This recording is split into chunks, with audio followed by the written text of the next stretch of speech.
Hello everyone, I am the Bandit Kirby. Welcome to my channel, the Commander Tavern. The Commander Tavern is a channel dedicated to my favorite Magic Gathering format. The Brewery is a series on this channel showcasing my spicy brews and other deck techs. On this episode of the Brewery, I'll be discussing my take on a new commander from Edge of Eternity's Inspirit Flagship Vessel. If you like this deck or any of the cards I'll be mentioning throughout the video, please consider using my TCG Player affiliate link when purchasing those cards. You can find that link down in the description. It'll really help out the channel and no extra cost to you. But the very best way you can help out with the channel is with my Patreon. There are plenty of perks to be a patron, such as early access to certain videos, exclusive deck techs, gifts, and more for as little as $1. You can also become a channel member for just 99 cents. Show off your support with the logo next to your name and exclusive emojis. Or you can always just support my channel for free by simply liking, subscribing, and sharing, which also helps out a lot. I put out a video every Monday, so you don't want to miss out. You can join my Discord server for free if you want to join the Commander Tavern community. All pertinent links are down in the description. Alright, let's get back to the episode. Inspirit is a 5/5 legendary artifact spacecraft with station for 1 blue, 1 red, and 1 white. Now, you might be wondering why this can be your commander if it's not a legendary creature and doesn't have the can be your commander clause like Shorakai does. That's because, as of Edge of Eternity's, legendary vehicles and legendary spacecraft with a printed power toughness box can be your commander as an updated rule to the commander format. I have my feelings about this rule, but this isn't the video or media for that. Let's just say I'm not excited for it, since it now fundamentally changed what I can include in my commander cube due to how I curate it. In any case, since Inspirit has a printed power toughness box and is a legendary spaceship, it can be your commander. Thanks to Station, you can tap creatures with a total power of at least 1 to give it its first triggered ability, putting either 1+1/+1 counter or 2 charge counters on up to 1 other artifact at the beginning of your combat step. If you station creatures with at least 8 power, you now have access to its creature form, where it now has flying and gives other artifacts we control hexproof and indestructible. This is the ability that I built this deck around. Make our other artifact creatures and vehicles indestructible with hexproof in order to swing in with total abandon. Having mentioned the vehicles, let's start with those. The deck is running plenty of different types of vehicles with to smash face with or provide value. Invasion of Kaladesh and Brotherhood Vertibird are the ones used to swing into opponents with. Granted, the invasion is a battle first, but it does create a 1/1 flying artifact creature when it enters.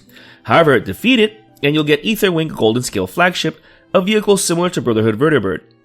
While these vehicles are only strong if we control a lot of artifacts, they have built-in evasion and can be crewed for cheap. Plus, once Inspirit is online, they'll have hexproof and indestructible too. Along the same vein are Mendicant Core Guidelight, Cephalopod Sentry, Filigree Attendant, and Bronze Guardian. These all have power equal to the number of artifacts we control. While they all serve as massive beaters, the middle two have built-in evasion, making them better attackers. That being said, Mendicant has the added bonus of copying our artifact spells for just 1 generic extra once we have max speed, which is nothing to scoff at, especially when we want to control a ton of artifacts. The Guardian gives our artifacts additional protection via Ward 2. On top of that, it also has double strike, meaning it even more dangerous. Going back to vehicles, Salvation Engine not only provides a good buff to all of our other artifact creatures, but it can reanimate an artifact when it attacks. It does have a hefty crew cost, but that's not a challenge to this deck. It's also a 6/10, which is nothing to scoff at. The deck can also recover artifacts with Sid, Free Fire, Pilot, and Academy Ruins. Sid's amazing because he also reduces the cost of our equipment and vehicles, providing mana acceleration too. But we'll see the rest of those effects soon.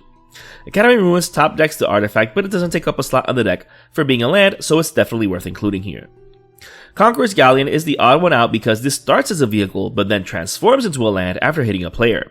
Conqueror's Foothold is an amazing utility land, providing us card advantage as well as recovery, giving us any card from our graveyard back to our hand. Other vehicles that interact with graveyards are Unlicensed Hearse and the Lux Dragster. The Hearse absolutely wrecks graveyard decks, so it's definitely worth including here. It can also become a massive beater in its own right the longer the game goes. The other card is amazing because it's essentially unblockable. Not only that, but when it does connect, we can steal an instant or sorcery from the defending player's graveyard and cast it for free, exiling it afterwards.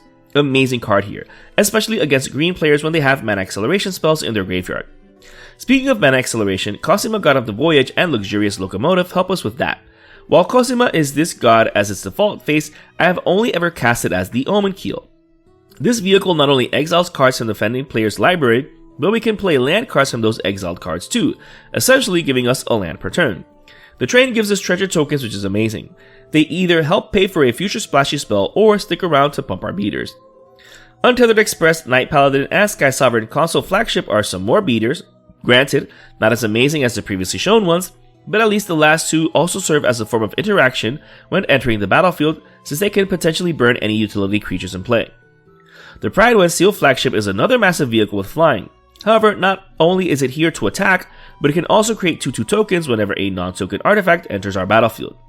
These can be used for crewing other vehicles, stationing other permanents, chump blockers, etc. Speaking of crewing, Peace Walker Colossus makes it so we can animate vehicles by simply paying 2 mana. This does so much work here. It's also a 6/6 when needed, but it does have a hefty crew cost, at least compared with the other vehicles in the deck. Neckhanger does similar, all without taking up a slot in the deck. It does end up being equivalent to paying 4 mana, but at least it can tap for any color when casting a vehicle spell. Lupin Prototype and Vantress Gargoyle are also included to help crew vehicles. These might seem like quote-unquote bad cards, but hear me out. They're both super cheap to cast, both have a massive power compared to its mana value, and, very importantly, are both artifacts. So these synergize with every aspect of the deck. If you drop any of these on turn 2, then cast your commander on turn 3, they can already significantly station it right then and there. Last but not least are Jackdaw, the Indomitable, the Lunar Whale. These vehicles all provide a form of card advantage, which is important for any and all commander decks. The Jackdaw is amazing at turning an empty hand into a massive hand if we control a ton of artifacts. The Indomitable draws us a card per creature connecting and not opponent hit, rewarding us for alpha striking the table. Lastly, the Whale doesn't give us card advantage in the strictest sense, but being able to play from the top of our library is a good way to quote-unquote draw cards. We're just playing what we just drew. The old school Commander Classic combination of Mycosynth Lattice and Darksteel Forge are also included in the deck, just as redundancy for our commander. Each one on its own is already amazing in the deck. Combined, make it very difficult to interact with our board, whether we had Inspirit in play or not. Same with even simple things like Lightning Greaves, Swiftfoot Boots, Mithril Coat, and Darksteel Plate. These 4 are already commander mainstays, but when attached to a fully stationed Inspirit, also makes our board incredibly difficult to deal with. As a bonus, Inspirit makes these equipment indestructible with hexproof, so good luck getting rid of these. And since this is a bracket 2 deck, good luck overloading that Cyclonic Rift since you can't play it here. The deck makes further use of the artifact synergies with its card advantage. Included are Forensic Gadgeteer and Serum Sovereign, which don't really draw us a card but do so indirectly via clue tokens and oil counters. While the Sphinx triggers off of any non-creature spell, at least the Gadgeteer can trigger off of artifact creatures too. Those clues also come in handy to up our artifact count. Jeskai Ascendancy, Juror the Light Captain, Vidalcan Archmage, Whirlwind of Thought, and Jin Cataxis are more to the point though actually drawing us a card. The Ascendancy requires we discard a card too, but that's fine. It also has an additional trigger that pumps our board and untaps our creatures. This is amazing with vehicle, spacecraft, and planet decks like this one, since we can untap those creatures to crew and station other cards too. Jin Cataxis only triggers if the non-creature spell was at least 3 CMC, but that's fine. He can eventually transform into the Great Synthesis. While this isn't the goal of running Jin Cataxis, this saga is still useful since we can draw cards, bounce all 9 Phyrexian creatures, and then we become omniscient for a turn.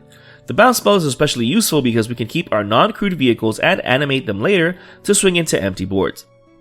Last but not least is Shimmer Dragon. Being able to tap down 2 untapped artifacts at instant speed to draw a card is so powerful in this deck, especially when we're creating clues and treasures. On top of that, it has built-in hexproof and is a 5/6 flyer, helping to not only crew and station but attack as well.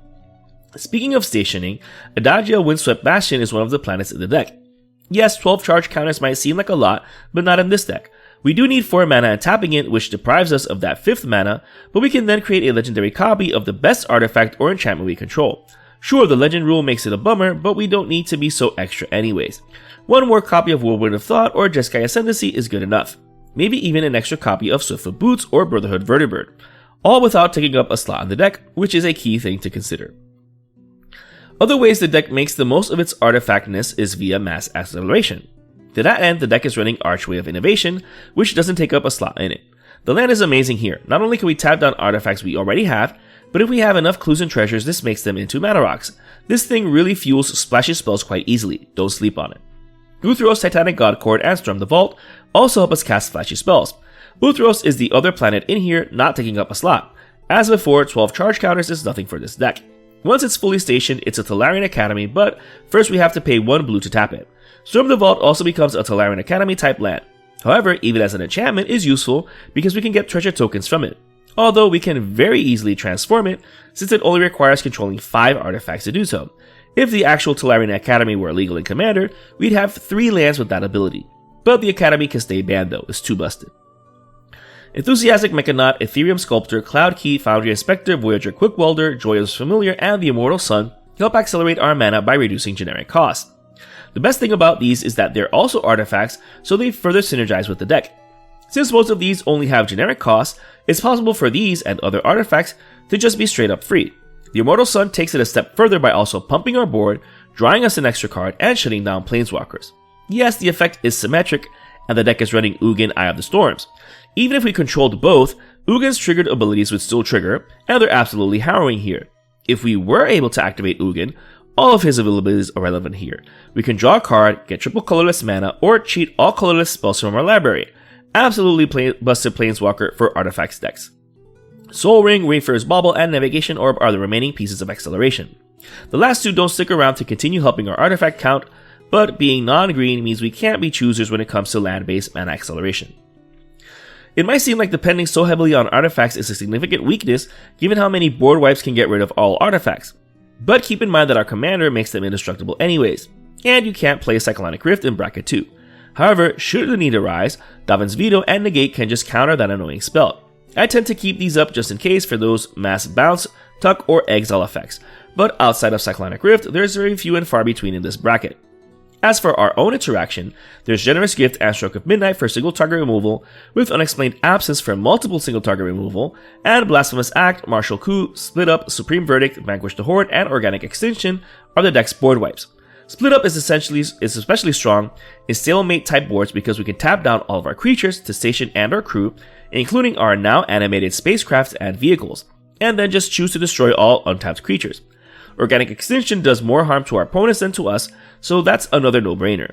And even then, if our commander is fully stationed, our artifacts are indestructible anyways. Mystic Sanctuary is the last recovery effect and is primarily used to recover any of those protective or interactive effects. Half of the deck's fetch lands can get this into play from our library at instant speed in response to drawing a card for that pro-gamer move. I absolutely love doing that. The rest of the deck is just the rest of the lands. The deck's running all 3 Snow Duels, all 3 Surveil lands, all 3 Shock lands, Rogran Triome, Mystic Monastery, and Command Tower, along with 3 of each basic land for the basic land wrap effects in the deck. As with all of my deck techs, you can build your mana base according to your budget. Whether you include more expensive cards or even cheaper cards is up to you. You do you. Similarly, if you want to up the bracket for your own build, go for it. This brew is just an idea of how to build around Inspirit Flagship Vessel. While I'm not enthused about legendary vehicles and legendary spacecraft now retroactively being allowed to be commanders, if that floats your boat, then I guess it's better it exists than it doesn't, especially since it only really affects my commander cube. Now, what would really adversely affect my commander cube is if Planeswalkers can then be allowed as commanders. Honestly, if you want that, just play Eternal Brawl, then you can have any Planeswalker as your commander. But like I mentioned before, this isn't the video for that discussion. Now, if you're interested in the deck list of this spicy brew of mine, you can find a link to it down in the description. I would like to thank all my patrons for supporting me, and a quick shout out to all my higher tier patrons, the brewers, for their patronage. I'd also like to thank anyone using my TCG Player affiliate link. That also helps out the channel. I also want to thank any channel members. Your membership is greatly appreciated. And to everyone, thanks for watching this episode of the Brewery on the Commander Tavern. I am the Medic Kirby, and happy brewing.